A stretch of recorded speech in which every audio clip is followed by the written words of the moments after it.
ایک وظیفہ بتاؤں آپ کو. آج کل لوگ ملتے ہیں تو وہ روزی کے سلسلے میں، کاروبار کے سلسلے میں، پیسوں کے سلسلے میں بہت پریشان حال ہے. بہت ہی مجرب ایک عمل ہے، بہت گہرا عمل ہے، سمجھنے کے لائق عمل ہے. اگر آپ یہ عمل کرو گے نا تو انشاءاللہ روزی کے اعتبار سے، آپ پیسوں کے اعتبار سے کبھی پریشان نہیں رہو گے انشاءاللہ. ایک قاری صاحب مجھے کہنے لگے کہ بیٹا، خلاصہ سنا رہا ہوں پوری بات کا، آج سے 17 سال پہلے بیٹا پیسے نہیں ہو رہے تھے، قرآن کریم پڑھاتا تھا، 2700 روپے تنخواہ ملتی تھی، 1000 روپے امی ابو کو دیتا تھا، تو 1700 روپے میں گھر کا نظام نہیں چلتا تھا. تو ہر بار قرضہ. اب وہ قرض لیں گے تو ادا کیسے کریں گے؟ پیسے تو 1700 مل رہے ہیں، 2700 مل رہے ہیں، 1000 امی ابو کو دے رہا ہوں، 1700 میں رکھ رہا ہوں. تو بیٹا بہت پریشان رہتا تھا. گھر والوں سے مشورہ کیا.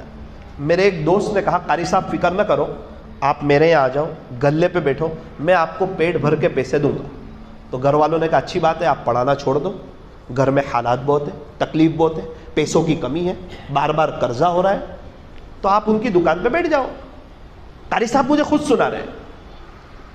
تو میں نے کہا کہ بھائی ہر چیز کا مشورہ ایک مفتی صاحب سے میں کرتا ہوں، ایک بزرگ سے، تو حضرت سے کہہ دیتا ہوں کہ حضرت میں پڑھانا چھوڑ رہا ہوں، اور اس لیے چھوڑ رہا ہوں کہ میرے کو پیسے کی کمی ہے، بار قرضہ ہو رہا ہے، اور وہ قرضہ میں ادا نہیں کر سکتا، اور قرض کے بوجھ تلے میں زندگی گزارنا نہیں چاہتا. اور ہمارے ایک دوست ہیں، وہ یوں کہہ رہے ہیں کہ آپ میرے کاؤنٹر پہ بیٹھ جاؤ شو روم پہ، میں آپ کو پیٹ بھر کے پیسہ دوں گا.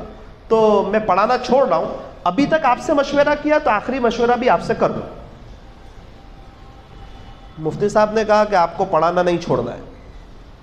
تو کہا حضرت اگر میرے پیسے کا مسئلہ حل ہو جائے تو میرا ارادہ بھی نہیں ہے پڑھانا چھوڑنا، میں نہیں چھوڑنا چاہتا پڑھانا.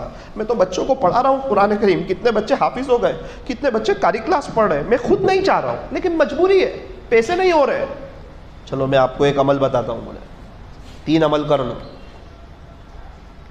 ٹھیک ہے مفتی صاحب بتاؤ. پہلا عمل، آپ کی جتنی تنخواہ ہے نا، جب آپ کو تنخواہ ملے نا مہینے کے آخر میں، اس میں سے 2.5% اللہ کے لیے نکالنا. میں نے کہا مفتی صاحب یعنی؟ بولے 1000 پر 25 روپے. میں نے کہا مفتی صاحب یہی پیسے تو نہیں ہو رہے. میں آپ کو وہی تو کہہ رہا ہوں کہ یہ پیسے بھی نہیں ہو رہے اور آپ کہتے ہو کہ اس میں سے بھی نکالنا اللہ کے لیے، کیسے چلے گا؟ مفتی صاحب نے کہا کہ آپ مشورہ کرنے آئے یا اپنی بات سنانے آئے؟ مشورہ کا جواب دینے والا امین ہوتا ہے، وہ خیرخواہ ہوتا ہے. میں آپ کا خیرخواہ ہوں، میں آپ کو اچھی بات بتا رہا ہوں. تو آپ مشورہ کرنے آئے، آپ میری بات پہ عمل کرو گے کہ نہیں کرو گے پہلے وہ بتاؤ. انشاءاللہ عمل کروں گا. بولے انشاءاللہ. ٹھیک ہے چلو عمل کرو. بولے 2.5% اللہ کے لیے نکالو. انشاءاللہ چلو نکالوں گا. بولے 1000 پر 25 روپے نا، نکالوں گا. بولے اب 1000 پر 25 ہو تو 10,000 پر کتنے ہو؟ 250 روپے. ٹھیک ہے. دوسرا عمل، بولے پورے 24 گھنٹے میں کبھی بھی یا رزاقو، اے روزی دینے والے اللہ، یہ اللہ کی رحمت کو کھینچنے والا عمل ہے. 313 مرتبہ پڑھو یا رزاقو یا رزاقو یا رزاقو، اے روزی دینے والے اللہ، اے روزی دینے والے اللہ. تو اللہ کی رحمت متوجہ ہوگی تو اللہ آپ کو روزی دے گا. آگے پیچھے 3 مرتبہ درود ابراہیم اور یا رزاقو 313 مرتبہ کا. بہت اچھا. تیسرا عمل آخری، 2 رکعت چاشکی پڑھو.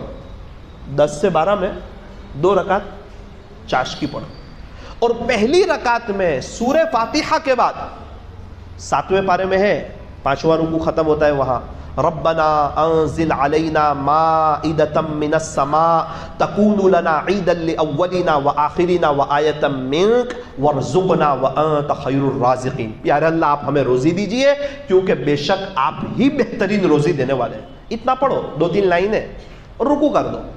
اور دوسری رکعت میں سورہ فاتحہ کے بعد 12ویں پارے کی پہلی آیت، وَمَا مِن دَابَّةٍ فِي الْأَرْضِ إِلَّا عَلَى اللَّهِ رِزْقُهَا وَيَعْلَمُ مُسْتَقَرَّهَا وَمُسْتَوْدَعَهَا كُلٌّ فِي كِتَابٍ مُبِينٍ، جس میں اللہ تعالیٰ نے ہر جاندار سے رزق کا وعدہ کیا ہے. اللہ تعالیٰ نے رزق کی ذمہ داری لی ہے. یہ دونوں آیات اللہ کی رحمت کو کھینچنے والی ہے. خلاصہ ہے کہ اس کی برکت سے اللہ آپ کو مالا مال کر دے گا. تو آپ اس طرح 2 رکعت پڑھو. کسی کو یاد نہ ہو وہ کیا کرے، کہ قل یا ایھا الکافرون قل ھو اللہ احد، اور سلام پھیر کے پڑھ لے موبائل میں 7ویں پارے کے 5ویں رکوع کے اوپر ربنا انزل علینا وارزقنا وانت خیر الرازقین تک، اور اس کے بعد 12ویں پارے کی پہلی آیت پڑھ لے۔ قاری صاحب کہتے ہیں مولانا وہاں سے تو میں آ گیا اور گھر والوں کو بتایا کہ میں نوکری نہیں کرنے والا ہوں، واپس قرآن پڑھاؤں گا، تو گھر والے تو ناراض ہونے لگے کہ 1700 روپے میں گھر نہیں چل رہا ہے، اور ساری باتیں بتائی، اب 1700 روپے میں سے آپ اللہ کے نام پر بھی نکالو گے تو اور کم ہو جائیں گے۔ مولانا آپ کو کیا بتاؤں، 17 سال ہو گئے، وہ دن آج کی گھڑی، حج بھی کیا، عمرے بھی کیے، پیسوں کے اعتبار سے کبھی بھی کوئی پریشانی نہیں دیکھی، اور الحمدللہ آج سے 6 مہینے پہلے کیا شاندار انہوں نے ایک گھر، ایک بنگلے جیسا بنایا، اس میں خود دعا کر کے آیا۔ مولانا آپ آئے تھے نا دعا کرانے 6 مہینے پہلے، میں نے کہا ہاں، یہ سب اس وظیفے کی برکت سے اللہ نے گھر، شاندار بنگلہ بھی دے دیا، حج بھی کرا دیا، عمرے بھی کرا دیے، اور پیسوں کے اعتبار سے تو کبھی کوئی تکلیف ہی نہیں دیکھی۔ اس کے بعد مجھے پتا چلا کہ بہت سے اللہ والے ہی عمل کر رہے ہیں۔ اللہ اکبر کبیرہ۔ تو نیت کرو، انشاءاللہ کریں گے انشاءاللہ۔ 20,000 روپے مہینے کے آخر میں آوے تو 500 اللہ کے نام پہ دے دینے کے، للہ رقم، مسجد میں بھی دے سکتے ہیں، مدرسے میں بھی دے سکتے ہیں، جماعت کو اس میں کھانا بھی کھلا سکتے ہیں، کوئی پابندی نہیں، اللہ کے نام پہ نکالنا ہے، وہ صدقہ نہیں ہے، وہ للہ رقم ہے۔ اور 313 مرتبہ یا رزاق، آگے پیچھے 3 مرتبہ درود ابراہیم، اور 2 رکعت چاش کی برکت سے بھی اللہ تعالیٰ روزی میں اضافہ فرماتے۔ تو اللہ تعالیٰ ہم تمام کو برکتوں والی حلال روزی بھی عطا فرمائے، اور اللہ تعالیٰ ہمیں کسی کا قرض دار محتاج نہ بنائے، اور اللہ تعالیٰ ہمیں سچی توبہ کرنے کی اور آخرت کو سامنے رکھتے ہوئے زندگی گزارنے کی اللہ ہمیں توفیق اور سعادت نصیب فرمائے۔